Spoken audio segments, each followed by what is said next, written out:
Kalau riya pengen dilihat, ro'a melihat, ro'a yaro melihat. Riya itu pengen dilihat. Ketika beramal dilihat oleh orang lain, namanya riya itu. Kalau sum'ah itu dari kata sami'a yasma'u, mendengar. Berarti dia pengen didengar bahwa dirinya melakukan ibadah atau yang lain sebagainya. Nah, untuk ngasih contoh untuk tahu perbedaan antara riya dan sum'ah. Kalau riya secara langsung, misalnya sholat sholat di tempat umum atau sholat berjamaah, dia pengen dilihat oleh kanan kirinya, pengen dilihat oleh tetangganya atau saudara-saudaranya satu jamaah di masjid itu. Itu secara langsung dia dilihat oleh orang lain, pengen dilihat, itu dari hati. Adapun sum'ah itu pengen didengar. Contohnya sholat malam. Saya kasih contoh, sholat malam itu sing ngerti ya paling wonge bojone soalnya ya ngerti. Ora tangi. Nah, jadi keluarganya nggak tahu, bisa jadi dia melakukan sholat malam. Tapi kalau sum'ah itu dia niatkan melakukan sholat ini, nanti setelah itu dia akan cerita, aku mau sholat malam, koyo Nabi 11 rakaat mulai. Berapa menit? 11 menit toh. Misalnya orang yang takon misalnya berapa menit? Karena wis ketok hebat kok 11 rakaat mulai sering yang takon. Jadi dia pengen nyampaikan kepada orang lain supaya orang lain tahu bahwa dirinya melakukan sholat malam tadi. Terus di-share, nah, seperti itu. Itu namanya sum'ah, pengen didengar, pengen orang lain tahu bahwa dirinya melakukan itu tadi. Atau contoh yang lain, kalau Rasulullah juga ngasih contoh itu berkaitan dengan puasa. Puasa itu kan juga nggak ada yang tahu kecuali diri kita dan Allah, gitu kan. Wong liya kan ngertine sahur, kan sahur bar kuwi ndelik mangan kan ya ora sing ngerti. Nah, atau nanti ketika bertemu dengan temannya siang hari itu ramangan podo-podo ramangane kan ya ora ngerti poso apa enggak kan nggak tahu. Tapi dia pengen didengar bahwa dirinya melakukan puasa dan seterusnya dan seterusnya. Itu namanya sum'ah. Beda dengan riya. Kalau riya itu secara langsung dia melakukan secara langsung dan bisa dilihat oleh orang lain. Atau contoh yang lain, orang melakukan ibadah haji. Mangkat kok ini kloter kedua misalnya. Solo biasanya kloter kedua biasanya itu. Berangkat kloter kedua. Wis mangkat bareng-bareng, tanggalnya jelas mangkat bareng, diuntapke sak kampung sebenarnya. Tapi emang kita tahu, wongnya mangkat baru ning kono berturu ning hotel emang ngerti jangan? Orangnya sing ngerti. Lah terus mulih wongnya cerita, wah aku ngene. Yakin? Nggak ada yang tahu. Ibadahnya nggak ada yang tahu. Tapi kalau orang yang sum'ah, dia nanti ketika pulang dia akan cerita hal-hal yang sebenarnya tidak perlu diceritakan. Itu namanya sum'ah. Wong kene ra sing ngerti, tapi kene wong kene ngerti, aku cerita lah ngono. Itu namanya sum'ah. Bedanya riya dan sum'ah seperti itu. Keduanya tidak baik. Kita harus ikhlaskan niat kita, segala ibadah yang kita lakukan niatnya untuk Allah, ikhlas mengharap ridha Allah, pengen dilihat tapi oleh Allah, pengen didengar cuman oleh Allah Subhanahu wa taala. Sehingga kalau itu bisa kita lakukan, insya Allah ayo harap didelok ora didelok ya tetap ibadah. Mau itu di siang hari atau malam hari tetap ibadah. Jadi seperti itu. Makanya di sini disebutkan enggan berinfak, yaitu sifat atau cirinya orang munafik ya, berkaitan dengan riya dan sum'ah tadi, ya itu tadi, mau itu terang-terangan atau sembunyi-sembunyi dia tetap berinfak. Mau kelihatan atau enggak kelihatan, mau diekspos atau enggak diekspos, mau di syuting atau di syuting ya tetap infak. Nah, penyakit akhir zaman ini nek infak ya kudu di video ya. Untuk laporan dari ini, ya Allah ya Rahman. Laporan yang sapa malaikat ra butuh menunggui. Ya Allah ya Rahman. Di video, nah ora di foto, ada kabarnya dan seterusnya dan seterusnya. Ya, kalau orang ikhlas nggak butuh seperti itu. Nomor 13, tidak menghiraukan nasib sesama kaum muslimin. Na'udzubillah min syarri dzalik. Mereka selalu menciptakan kelemahan-kelemahan dalam barisan muslimin. Inilah yang disebut tahzil, yaitu sikap meremehkan, menakut-nakuti dan membiarkan kaum muslimin. Orang munafik percaya bahwa orang-orang kafir lebih kuat daripada orang muslimin. Ini yang harus dikhawatirkan. Barangkali kita juga memiliki sifat seperti itu. Na'udzubillah. Bahkan kita terkadang sebagai seorang muslim gak yakin dengan Islam kok. Yakin Amerika kuat, Amerika hebat, ngono mikire. Bahkan merasa bahwa orang Islam ini lemah. Indonesia banyak mayoritas orang Islam tapi lemah, kalahan bukti ini. Paling mudah partai Islam yo kalah terus. Bisa jadi orang Islamnya juga seperti itu, sehingga dia akan pilih partai-partai di luar partai Islam semono. Karena dia merasa bahwa orang Islam lemah, dia mudah. Jadi dia tidak menghiraukan sesama muslim. Keadaan orang Islam ditindas, orang gagas. Misalnya yang lagi booming ini di Kalimantan yang mana itu? Rempang misalnya. Ngono kuwi. Oke wae orang gagas, dudu aku, sesuk giliranmu deloken. Nah, bahkan wallahu alam bisawab. Jadi ada ucapan peneliti ketika sebelum itu, tahun-tahun sebelumnya itu kan izin FPI atau FPI. Karena FPI itu kan izin legalitas FPI itu kan dicabut, nggak boleh diperpanjang. Nah, organisasi itu kan izin legalitasnya tidak diperpanjang oleh pemerintah. Terus setelah itu FPI dibubarkan, kan gitu kan? Ya itu ada pengamat, ya deloken nek kowe ora bantu umat Islam dan kamu tidak mengecam perbuatan jelek ini, meskipun kamu bisa jadi nggak cocok dengan apa yang dilakukan oleh FPI. Bisa jadi FPI keras, FPI dan lain sebagainya. Brandingnya di luar kan seperti itu, menakut-nakutin. Tapi kan dia amar ma'ruf nahi mungkar pasti seperti itu, wajar. Jadi kalau kita tidak tidak memperhatikan apa yang terjadi pada muslim, saudara muslim yang lain, dan kita tidak mengecam perbuatan seperti itu, deloken kelompokmu, bariki deloken. Ternyata benar rempang itu kan HGUI. Pakainya surat HGB ini. HGB, hak guna bangunan itu punya tanahnya punya pemerintah. Nah itu ora dilanjutin lah, ya wis enggak salah, ora tau apa-apa. Sing itu cukong-cukong itu, sing modalnya gede dia bisa bisnis lagi, oligarki dan lain sebagainya. Asli dia padha wae karo ngomong. Sama seperti yang terjadi pada surat izin yang dimiliki oleh FPI itu. Nah, aslinya surat izin untuk tinggal di tempat itu pun juga sama seperti itu kan. Kalau tidak diperpanjang ya sing rugi kamu. Dan akhirnya saya yakin ya semua hancur. Padahal lihat aja. Bahkan wallahu alam bisawab itu kan ya Medan toh. Pemenangnya ya sing jadi presiden saiki yo kan. Ketika 2019 jadi sing okeh nyoblosnya sing bener sing nyoblos itu okeh sing menyebabkan dia jadi sekarang ya sing nyoblos itu. Tapi saya ditindas sama sing nyoblos itu ditindas dia harus saya dipilih. Hancur di. Karena kamu sendiri yang memilih itu. Nah, untuk bilang misalnya silahkan nanti dicek omongan saya bener enggak. 2019 pemilu di Rempang. Saya menang sapa coba? Karena naik loro tok 2019. Saya menang sapa? Itu 3 kali lipat loh suaranya.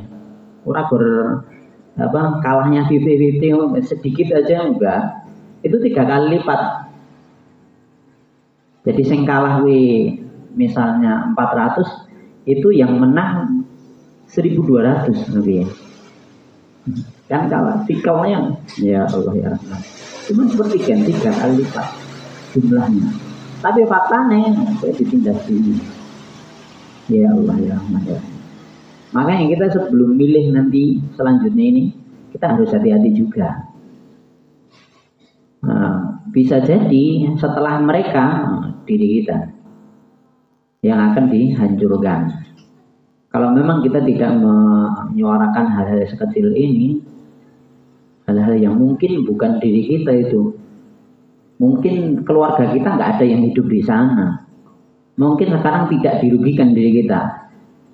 Tapi setelah itu kalau memang itu akan berlanjut kepemimpinan yang dengan cara yang seperti ini, naudzubillah min syarri dzalik, akan hancur tambah hancur dan hancur lagi. Sehingga kembali lagi pada dirinya orang munafik, ya pasti kamu akan diem aja, tidak menghiraukan nasib sesama muslimin. Atau contoh yang lain, ketika terjadi bencana, ya kita tidak akan tergerak hati kita untuk infak, untuk bantu mereka. Bahkan kelambi bekas saya dewe sepegah nih kayak mereka. Kan banyak dong menerima kelambi baju yang layak pakai misalnya seperti itu, nanti akan dikirim ke sana untuk bantu mereka. Padahal kalau bekas kita ora gelem terima dibuang ning sampah. Ya Allah ya Rahman. Karena apa? Karena dia tidak mementingkan nasib sesama muslim, tidak memperhatikan nasib sesama muslim. Naudzubillah min syarri dzalik. 14.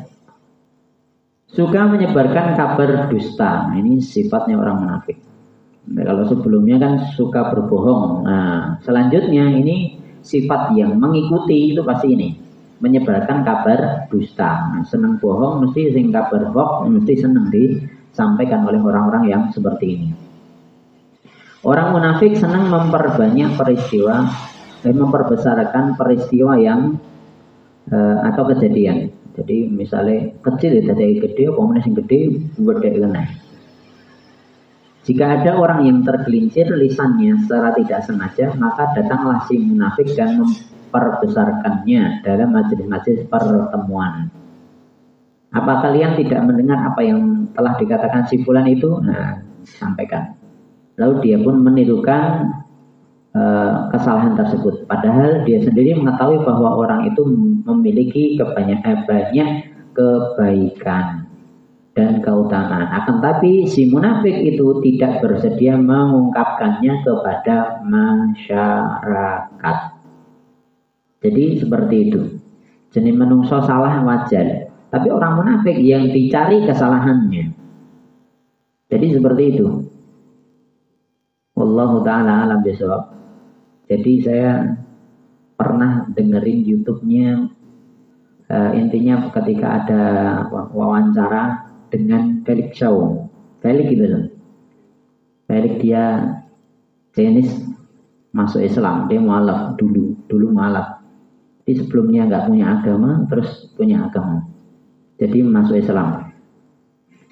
Nah setelah itu kan berkaitan dengan Felix ini, dia itu punya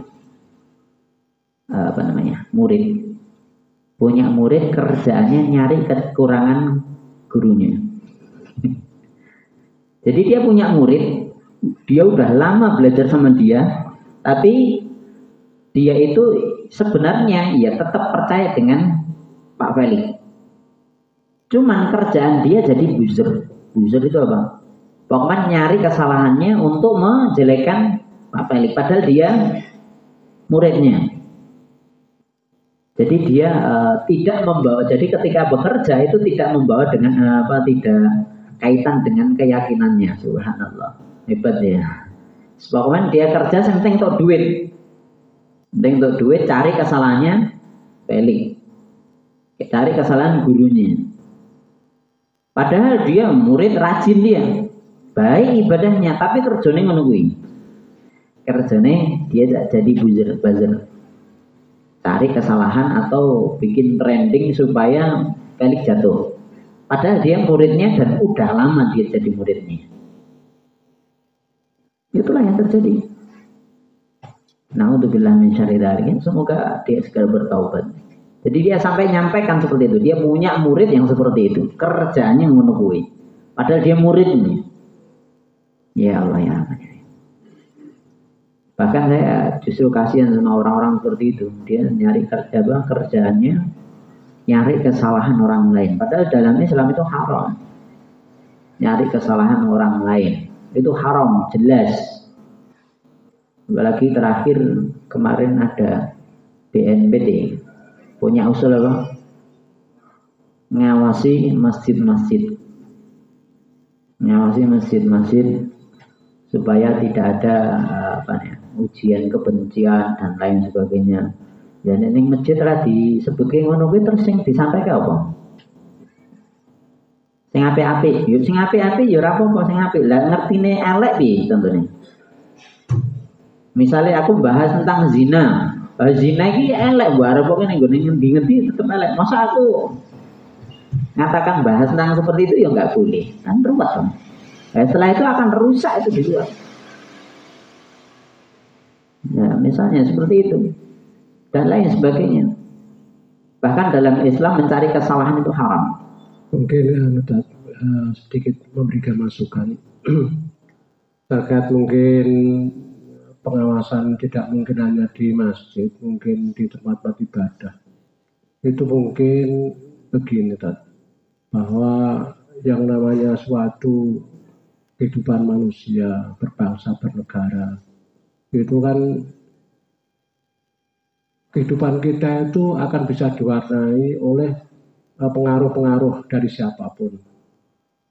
Ya mungkin contohnya orang-orang mungkin yang pro Amerika, pro Israel, pro Cina, mereka menitipkan paham-paham yang mungkin bisa mengadu domba sesama umat Islam atau sama masyarakat bangsa dengan melalui itu, sehingga musuh-musuh dari luar itu untuk menjatuhkan masyarakat untuk mengadu domba itu mereka tidak harus dengan biaya mahal, tidak harus dengan fisik dan sebagainya, tapi bangsa sudah runyam perang sendiri, ribut sendiri kan sudah merupakan suatu target mereka, keberhasilan dari misi-misi mereka. Nah, apakah ini kalau ada suatu yang tim bisa mengawasi, yang penting mungkin independen, saya kira apakah juga tidak ada sisi baiknya begitu, Pak? Ya, untuk ngawasin itu nanti ya sama seperti undang-undang ITE tadi. Engko akhirnya ngono kuwi, padha undang-undang ITE. Akhirnya ngono kuwi. Undang-undang ITE itu pasti yang diambil sing di penjara kuwi mesti sing yang berlawanan dengan pemerintah atau berlawanan dengan rezim pada waktu itu pasti. Dan sudah tidak ada kebebasan berpendapat untuk menyampaikan. Karena kritikan ya selamanya pasti seperti itu. Ini yang diserang itu di situ.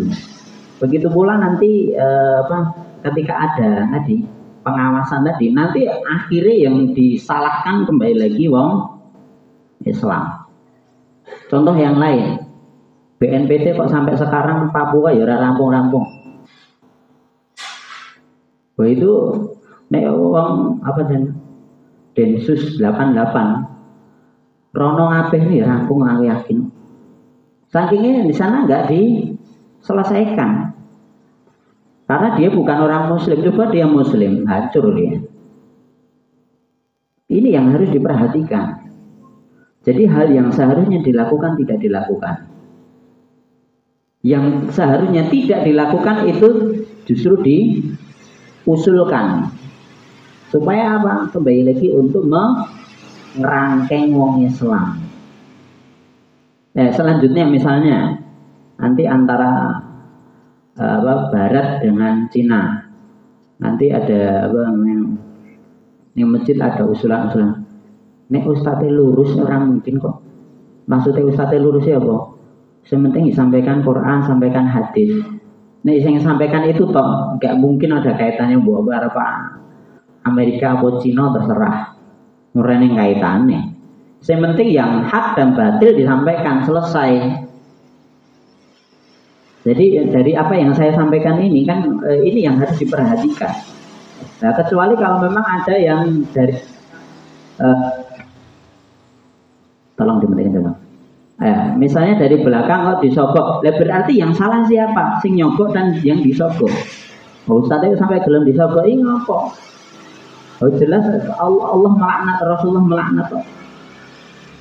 Ini yang harus diperhatikan. Jadi berkaitan dengan kesalahan itu Rasulullah nyampaikan gini, man ra'a minkum mungkaran, kalau melihat kemungkaran baru diingkari, baru dinasihati, bukan nyari kesalahan, bukan jadi mata-mata. Masa wong Islam mata-mata wong Islam dewi kan masalah di sini. Nah, kecuali kita memata-matai musuh kita ketika berperang, ada mata-mata itu boleh. Nabi punya mata-mata. Nah, seperti yang kemarin saya sampaikan, beliau memiliki mata-mata yang memata-matai ketika ada perang perang Khandaq. Kan seperti itu. Sahibus sirri Nabi SAW kan juga sebagai mata-mata Nabi untuk mata-matai orang di luar Islam. Jadi seperti itu. Bahwa mata-matai itu ya musuhnya yang di luar sana, bukan di dalam. Podo-podo Islam padu dewi. Izin tadi, kalau kaitannya dengan pengawasan tadi, saya kok masih perlu suatu penggambaran yang lebih konkret. Karena begini,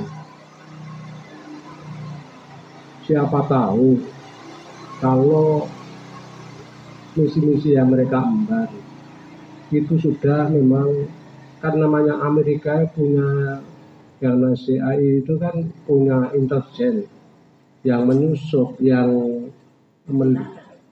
China juga ada, ya tidak hanya juga Inggris juga ada, contohnya Australia itu saat sekarang juga mungkin sedang ribut dengan Indonesia. Nah, mereka itu kan juga menanamkan punya misi, yang misinya itu untuk nantinya tadi saya katakan untuk mengkondisikan, memahamkan seseorang. Dan dengan sisi agama itu kan akan lebih mudah mereka dengan dititipkan di situ, sehingga akan lama-lama itu akan timbul suatu opini yang akhirnya pada suatu kebencian. Contohnya juga begini tadi, kenyataannya saya juga tahu ada aliran-aliran yang contohnya itu mereka dengan umat Islam sendiri, contoh selain kelompoknya juga tidak mau menerima, bahkan kalau kita sholat pun tempatnya dicuci dan sebagainya. Ini kan bentuk penyimpangan juga. Saya kira kalau kita ambil dari sisi positifnya, ini kan perlu diantisipasi biar umat Islam juga tidak terpecah belah. Juga mungkin akhirnya kalau mereka dititipi misi dari orang luar, bisa akhirnya mereka juga akan membenci, juga akan menentang pemerintahan sendiri yang mungkin tidak terasa. Pertanyaan saya gini, sudah ada faktangkah orang dititipi misi tadi dan udah ketangkepkah sehingga kok enek pengawasan seperti itu udah ada belum? Faktanya mana? Nah, gitu aja. Ada orang yang sudah tertangkap, dia punya misi untuk seperti itu belum? Nah, kalau memang sudah terjadi seperti itu dan menyebabkan perpecahan yang seperti itu tadi, itu kan baru angan-angan tuh. Maksudnya angan-angan itu apa tuh? Ya kembali lagi kayak undang-undang ITE tadi loh. Udah tahu undang-undang ITE kan? Undang-undang tentang penggunaan media sosial itu kan, itu kalau jelekan atau yang lain sebagainya nanti pencemaran nama baik dan seterusnya, itu kalau menguntungkan aja kalau dia yang berjalan, itu yang terjadi Dan itu banyak dikritisi dan faktanya sekarang masih tetap berjalan dan sampai nanti kebebasan untuk menyampaikan berpendapat itu tidak ada. Jadi inilah yang harus diperhatikan. Bahkan kembali lagi berkaitan dengan usulan BNPT tadi, dari Dewan Kemasjidan nolak, Dewan Gereja juga nolak. Lah terus jenengan biasa ngaji apa biasa ning gereja. Lah nek jenengan malah dukung berarti ya jangan-jangan orang ning masjid orang ning gereja. Terus agamamu apa kan ngono. Jadi gitulah. Jadi Dewan Kemasjidan bahkan MUI pun juga nolak itu. Jadi karena mereka memiliki pemikiran kesalahan itu tidak untuk dicari tapi untuk diperbaiki. Jadi seperti itu. Nanti silakan dicek omongan saya. Dewan Kemasjidan dan Dewan Gereja pimpinan gereja seluruh Indonesia semua nolak itu tentang pengawasan untuk setiap rumah ibadah tadi. Nah tentunya ini perlu diperhatikan. Lah mosok IDU malah dukung, aduh saya. Lah wong sing ahli tentang itu aja dia maaf Pak, bukan mendukung. Saya memberikan suatu masukan. Jadi ini juga akan menjadi tambahan pengayaan pemikiran kita. Jadi bukan saya mendukung juga bukan. Tapi ini juga harus dipahami bahwa kepentingan-kepentingan negara lain seperti Amerika contohnya atau Israel itu juga mempunyai misi yang tidak terbuka. Jadi kalau tadi dimintakan faktanya mana, gerakan mereka itu gerakan tertutup clandestine. Jadi memang sulit dibahas. Sekarang kalau masih diawasi, tapi kalau presiden datang ke Cina, belajar di Cina, terus meraktekkan di sini biasa aja, ini tidak ditangkap. Dia mau berbisnis dengan mereka, ya biasa saja. Pemikiran mereka diambil, digunakan di sini juga biasa saja dan nggak ditangkap. Fakta itu. Kan gitu kan. Bahkan setiap nanti presiden, siapapun yang jadi presiden nanti kan ada dia condongnya ke barat atau condongnya ke Cina. Buktinya sampai sekarang setiap presiden yang menukui nera neng barat neng Cina rebutan kuwi. Buktinya presidennya rai tangkap dong. Tangkap betul. Ngomong kosong bullshit. Aturan itu untuk memberatkan orang Islam dan memberatkan anak kecil, memberatkan rakyat kecil. Kalau rakyat dia memiliki kedudukan, nggak mungkin itu dilakukan. Bahkan misalnya sebenarnya undang-undang di dalam Islam, dan ini seharusnya juga ditiru di undang-undang yang lain. Undang-undang dalam Islam, orang yang melakukan kesalahan, itu tidak pandang bulu, hukum tetap harus berjalan. Meskipun dia ketika menjabat atau sekalipun dia jadi presiden sekalipun, kalau dia melakukan kesalahan ya harus dihukum. Sama seperti yang diucapkan oleh Nabi SAW ketika ada seseorang perempuan darah biru, mungkin kalau di Indonesia untuk menggambarkan seperti itu. Anak bangsawan dia mencuri. Dia anak bangsawan kok nyuri gimana? Lalu buktinya anak kleptomania. Klepto gitu kan, orang yang senang nyuri padahal dia nggak butuh itu banyak. Nah ketika terjadi anak dari orang kaya, anak dari orang terpandang melakukan kesalahan mencuri, itu sahabat ada dua pendapat. Yang satu tetap potong tangan, yang lain kasihan cantik kok tak wae misalnya ngono kan ya bisa jadi tuh. Itu terjadi sampai itu kabar sampai datang kepada Nabi. Karena dua sahabat, dua kubu tengkar, mereka datang kepada Nabi. Nabi langsung marah. Apa yang diucapkan? Lau kanat Fatimah bintu Muhammadin sarafat laqata'tu yadaha. Kalau saja Fatimah bintu Muhammad, anak perempuanku satu-satunya yang sampai sekarang darah Nabi itu cuma dari beliau. Kalau saja dia mencuri, laqata'tu yadaha, aku sendiri yang akan motong tangannya. Jadi seorang nabi kalau meskipun itu yang melakukan anaknya potong tangan. Ini yang belum ada di Indonesia. Kalau saja meskipun nggak harus potong tangan ya, hukum di Indonesia itu cuma berlaku untuk bawah saja.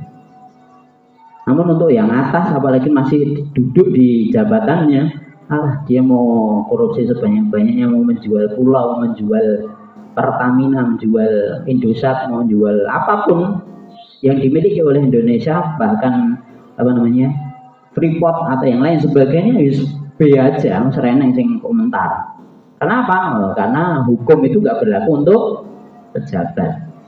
Nah, kembali lagi berkaitan dengan pengawasan ini, omong kosong. Buktinya nggak ada pengawasan, BNPT itu nggak ngawasi presiden atau bawahan presiden yang datang ke Cina, apa ke Amerika, apa ke Rusia atau yang lain sebagainya. Itu bahkan merugikan misalnya yang di mana, Kalimantan mana, yang mana tadi,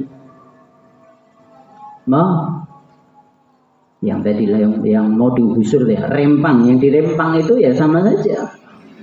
Di Batam, ya di Batam itu ya. Kenapa kok sampai seperti itu? Ya karena dari atasannya dia datang ke sana untuk biar ada investor datang ke Indonesia. Buktinya sampai seperti itu. Terjadi seperti ini, pemikiran katanya untuk memecah belah. Saiki yang dicontohkan Amerika, Cina. Ya, contohnya begini Pak. Contohnya seperti mungkin di Libya, di Irak, di Syria, itu kan juga diawali dengan pemahaman-pemahaman yang sebetulnya pemerintah itu sudah demikian memperhatikan masyarakatnya dari pembangunan, kesejahteraan dari lahir, sudah saudara di Libya itu dibiayai, terus kemudian sekolah dibebaskan, listrik gratis. Tapi dengan mungkin hanya 10% dari kelompok itu ternyata akhirnya bisa Gaddafi dibunuh oleh rakyatnya sendiri karena kebencian, juga termasuk Saddam Hussein dan sebagainya. Nah, apakah bukan saya artinya membela itu enggak. Saya juga seperti mungkin bukan saya ceritakan juga enggak, tapi juga pengen suatu kebenaran. Tapi jangan sampai kebenaran itu karena kekurang pahaman dari sebagian masyarakat yang akhirnya nanti hanya menimbulkan suatu kebencian. Yang kebencian itu setelah memuncak, mengumpul dan sebagainya, akhirnya suatu kebaikan justru akan dikalahkan dengan suatu keburukan. Maksud saya justru itu, jadi jangan sampai kebaikan, kebenaran, kemuliaan itu dikalahkan dengan suatu keburukan. Saya malah justru yang saya maksudkan tadi seperti itu, Tat.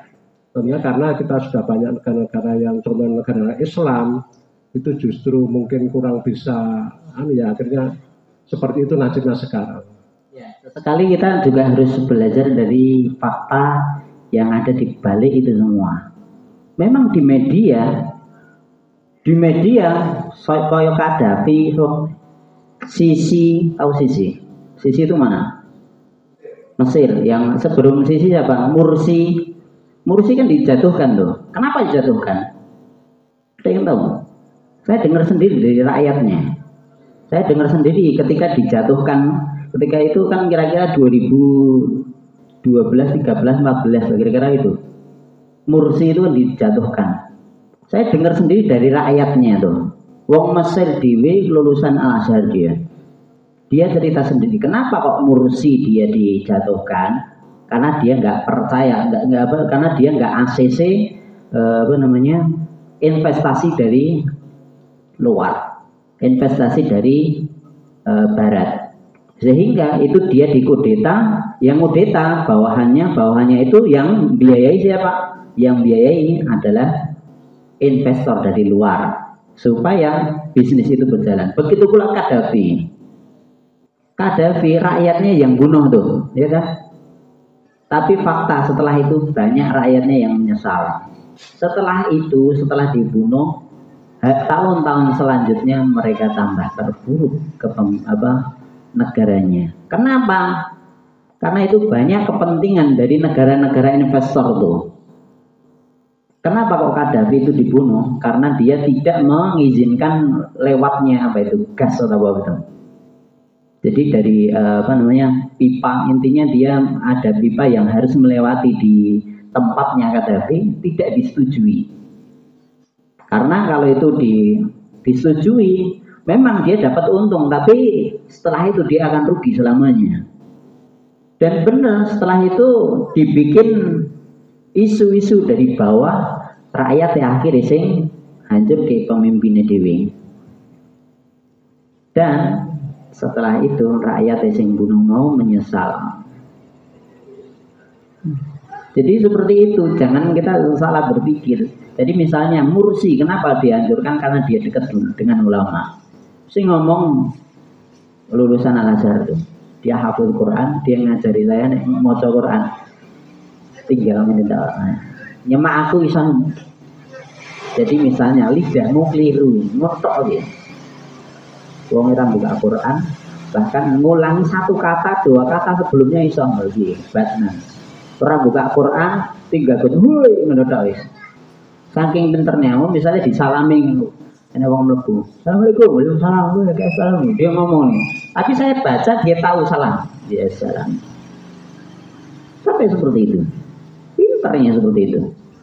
Dia bilang sendiri, kenapa kok Mursi dilengserkan? Karena dia cocok, bahkan Al-Azhar.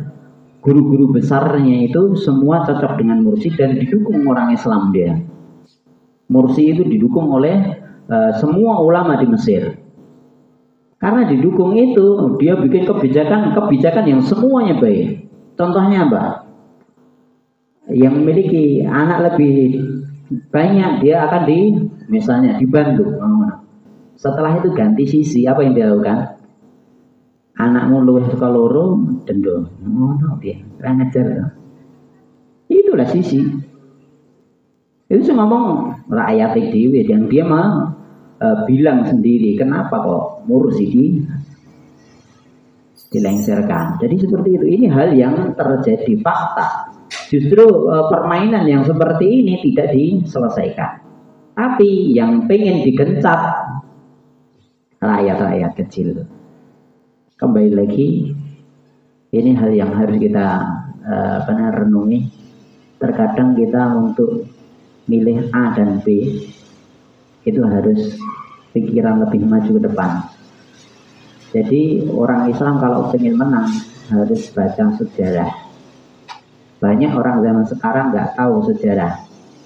Bahkan sejarah PKI dihilangin dari dunia pendidikan. Sejarah tentang misalnya yang terjadi sebelum reformasi itu semua dihilangkan, nggak ada di buku sejarah. Saya kira sejarah sing ditok ke apa? Paling kemerdekaan dan lain sebagainya. Ini ngarep-ngarep tok. Dari kui fakta di Indonesia yang terjadi seperti apa nggak ada yang tahu. Jadi nek gelem maca lagi ngerti, nek orang nggak ada yang tahu. Na'udzubillah min syarri dzalik.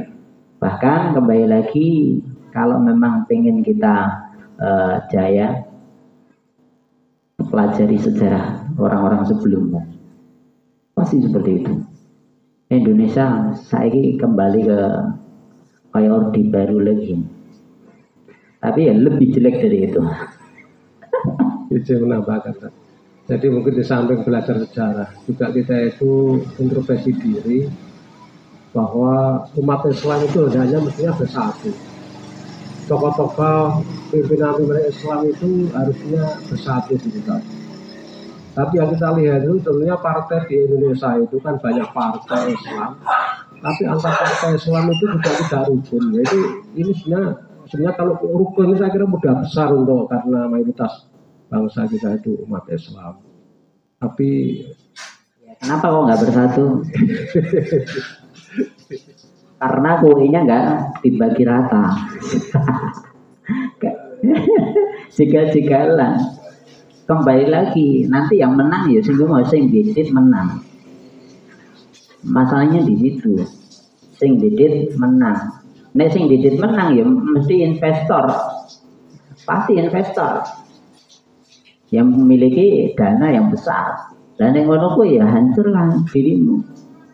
Kenapa kok Belanda menjajah Indonesia sampai berapa tahun? Belanda 300 50. Kok ya iso ya? Kenapa? Karena banyak londo ireng. Iki lho ning ciri-ciri orang munafik kabeh ono ning ngono iki. Akan londo irenge. Dikatakan londo irenge apa? Ya asline wong Indonesia dhewe, tapi mudah untuk dibayar ngono lho.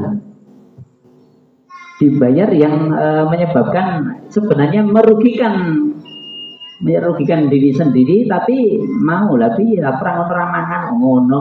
Orang ngono ra sugih ya salam. Ini dan antar sedikit diberikan suatu agak ulasan begini. Sebenarnya munafik itu figur orang atau sifat, karena jangan-jangan kalau figur orang itu kita sendiri mungkin kadangkala punya sifat munafik, jadi kadang kita itu ya munafik, jangan-jangan seperti itu. Tapi kalau figur orang, jadi sudah pembawaan mereka ya sudah katakan si A ya itu mesti kelakuannya seperti ini. Tapi kadang-kadang kan kita itu ada warna-warna seperti itu. Nah itu bentuk figur atau bentuk sifat begitu tak? Ya, untuk kaitan dengan munafik, Rasulullah sabdanya gini. Ciri-ciri munafik itu ada 3, nanti di hadis lain ada 4 dan lain sebagainya. Dan nanti di bagian akhir, kalau ada satu sifat ini ada pada diri seorang muslim, maka dia memiliki maka dia ada kemungkinan termasuk orang munafik. Tapi kalau 3-tiganya ini ada pada dirinya, berarti dia munafik tulen. Jadi itu bisa jadi dari sebanyak itu tadi masih ada pada yang melekat pada diri kita. Yang itu harus diperbaiki. Jadi saya nyampaikan ini bukan untuk ngejek orang lain, untuk memperbaiki diri kita. Nah, namun bisa jadi itu kabeh kok ya cocok karo wong kuwi ya misale lho. Ono kuwi ya. Lumpuk kabeh ning kono kuwi wonge. Ora diting, aku ya ora ting sapa ora ting ning ora ting. Misale ade batin kok ya bener kabeh ya. Wong kuwi kok ya kabeh sifate ning kono kabeh ya. Nah, berarti dia munafik tulen, nabinya bilangnya seperti itu. Jadi munafik itu ada yang cuman sebagian tok. Maksudnya itu ya enek sing pas ning kono kuwi mesti kekuranganmu ning kono kuwi. Tinggal kamu perbaiki dirimu di situ. Tapi ada yang memang tulen, sama seperti Abdullah bin Ubay bin Salul tadi. Yang sebelumnya sudah saya sampaikan, sampai anaknya ngomong, ya Rasul izinkan saya penggal kepalanya ya Rasul. Ngono anaknya ngomong. Kenapa? Karena semua sifatnya munafik ada pada dirinya, pada bapaknya. Tapi ternyata Rasulullah nggak mengizinkan. Umar pun juga sama, ya Rasulullah penyebabnya Abdullah bin Ubay bin Salul. Izinkan saya penggal kepalanya. Rasulullah pun juga tidak mengizinkan. Nah, selain itu terakhir. Rasulullah pernah doa 3 hal. 2 diijabahi, yang 1 tidak. 2 yang diijabahi itu apa? Rasul berdoa supaya umat Islam tidak dihancurkan dengan banjir. Maksudnya dengan banjir sehingga hancur semuanya orang Islam. Seperti yang terjadi di masanya Nabi Nuh. Nabi ketika berdoa itu dijawabi sama Allah. Yang kedua, Nabi berdoa untuk umatnya supaya tidak dihancurkan dengan kelaparan.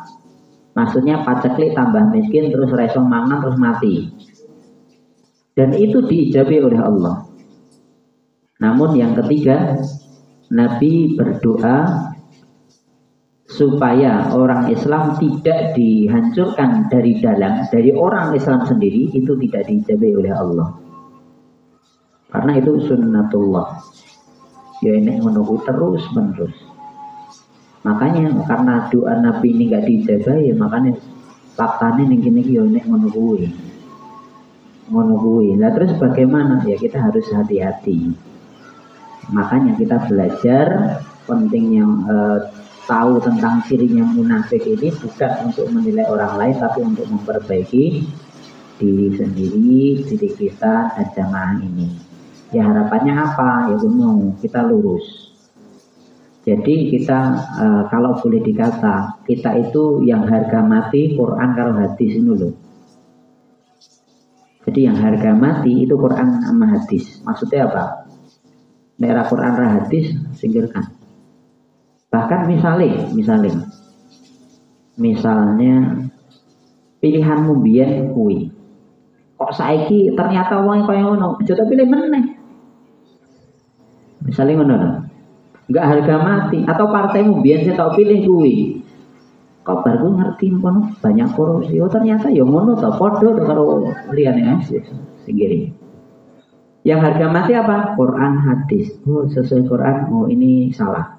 Selesai. Jadi seperti itu. Yang harga mati Quran dan hadis. Bukan pilihanmu. Pilihanmu bisa salah. Karena yang baik dan buruk yang dengan sebenar-benarnya itu ada di Quran semuanya. Gitu ya, di dalam hadis. Wongnya bisa jadi sama tapi kelakuannya awalnya baik, setelah itu naudzubillah min syarri dzalik. Biyen saat durunge jabat omongane tinggi dia. Promosinya setelah jabat aku mana sarap entek berarti ini. Remuk dia. Diprank. Bahasanya zaman sekarang diprank. Nah, kalau kembali lagi, yang harga mati adalah Quran dan hadis. Bukan partaimu, bukan pilihanmu, bukan sesuai yang ada dalam pikiran kita. Karena kita nggak tahu isi hati orang lain. Kita taunya barometernya Quran hadis.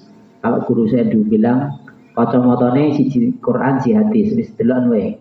Kayak apa ora, delok Quran hadis piye ora. Wis kayak apa ora. Apik ya pilih. Elek wis buang. Kuwi rene kaitane wong tanggomu apa dulurmu ora urusan. Ngono wae. Itu yang harus diperhatikan. Silakan. Aku rasa wera kampanye ini.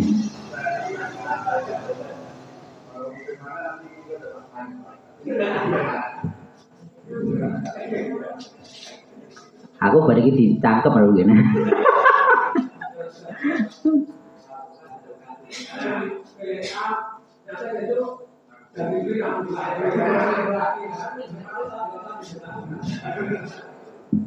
Dan saya nggak bisa menunjuk sekarang, nggak bisa. Delok nih pendukung dia orang baik atau orang buruk. Wis ngono wae. Nek sing dukung dia adalah orang-orang baik dan orang jelek nggak ada yang dukung dia, wong apik. Wis delok nih. Ngono iki. Partai sing biasanya dukung elek, ora mungkin dukung wong apik. Wis ngono wae. Cirine kuwi selamanya seperti itu. Karena kebaikan sing dukung mesti wong apik. Nek kejelekan pasti orang-orang jelek pun juga dukung. Karena semua memiliki kepentingan. Wong Islam pun orang baik pun juga memiliki kepentingan. Kepentingan supaya jadi baik. Jadi seperti itu. Orang jelek kenapa kok milih yang dia pilih? Karena dia bisa jadi nanti kepentingannya juga akan dibantu sama dia. Itu yang harus diperhatikan. Ide urip lagi bukan cuma baru sehari 2 hari. Kita wis tua-tua ya. Jadi ngerti ngono kuwi. Tapi wong-wong ngono iki tahu kok. Gitu aja. Cukup nggih? Saya kira cukup sekian. Pripun? Lah, ya monggo. Saya juga nggak melarang. Memilih untuk tidak memilih itu juga pilihan, gitu. Tapi ya monggo. Tapi kalau kita tidak memilih dan podo-podo gimana? Kalau ada orang milih terus sing ra milih misalnya separuh wong Indonesia, ya remuk. Mesti sing dipilih sing milih wong elek-elek, nek wong apik ra milih ya mungkin kalau beli saran ya tetap milih sing apik gitu. Jadi jangan sampai memang didominasi sing elek anolan gitu. Tetap kita harus milih sing apik tadi loh. Nah, milih sing apik. Misalnya kabeh elek opo? Misalnya loh. Sing eleke luwih sithik sing ndi lah ngono wae wis. Jadi madorotnya yang lebih kecil mana, gitu aja. Jadi caranya seperti itu. Wah, aku yakin wong kono ku ya masalah bahkan enak apa namanya podcast. Sekarang kan modelnya podcast. Podcast itu banyak diceritakan bahkan wong wis dadi kursi wis linggo ning kursine ngono kuwi ngomong. Tak durunge aku daftar ku mesti kudu bayar sik apa ngono. Langsung ngomong dhewe. Lah nek kabeh bayar kaya ngono mesti ya golek batin mesti. Sebelumnya biasa sampaikan kok mesti ngono kuwi. Nah, terus piye? Nah, kita harus lebih jeli lagi. Ngoten nggih. Saya kira cukup sekian, kurang lebihnya mohon maaf. Wassalamualaikum warahmatullahi wabarakatuh. Langsung komat aja.